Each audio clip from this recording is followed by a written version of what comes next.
ലോക്സഭയിൽ പച്ചക്കള്ളം പറഞ്ഞ പ്രതിപക്ഷ നേതാവ് രാഹുൽ എംപിക്കെതിരെ പ്രതിഷേധമിരമ്പുന്നു. ചൈനയെ പുകഴ്ത്തിയ രാഹുലിനെതിരെ ബി.ജെ.പി. എംപിമാർ അവകാശ ലംഘന നോട്ടീസ് നൽകിയേക്കും. സഭാരേഖകളിൽ നിന്ന് രാഹുലിന്റെ രാജ്യവിരുദ്ധ പരാമർശങ്ങൾ നീക്കം ചെയ്യണമെന്ന് ബി.ജെ.പി. ആവശ്യപ്പെട്ടു.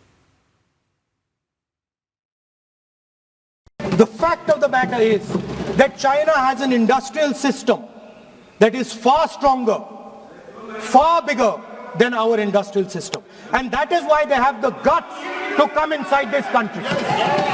The reason China is sitting inside this country is because Make in India has failed. The reason China is sitting inside this country is because India is refusing to produce, and I am worried that India is going to give up this revolution to the Chinese once again. രാഹുലിന്റെ China അനുകൂല പ്രസ്താവനയിൽ പ്രതിഷേധം തുടരുകയാണ്.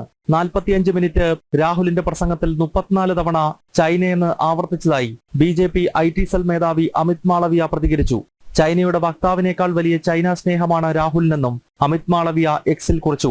അടുത്ത ജന്മം ചൈനക്കാരനായി ജനിക്കാനാണ് രാഹുൽ ആഗ്രഹിക്കുന്നതെന്ന് BJP. ദേശീയ വക്താവ് സാംബിത് പാത്ര എംപിയുടെ പരിഹാസം. രാഹുലിന്റെ ഇന്നലത്തെ പ്രസംഗത്തിലെ വിവാദ ഭാഗങ്ങൾ സഭാരേഖയിൽ നിന്ന് നീക്കണമെന്ന് ബി.ജെ.പി. എംപിമാർ ലോക്സഭാ സ്പീക്കർ ഓം ബിർളയോട് ആവശ്യപ്പെട്ടു.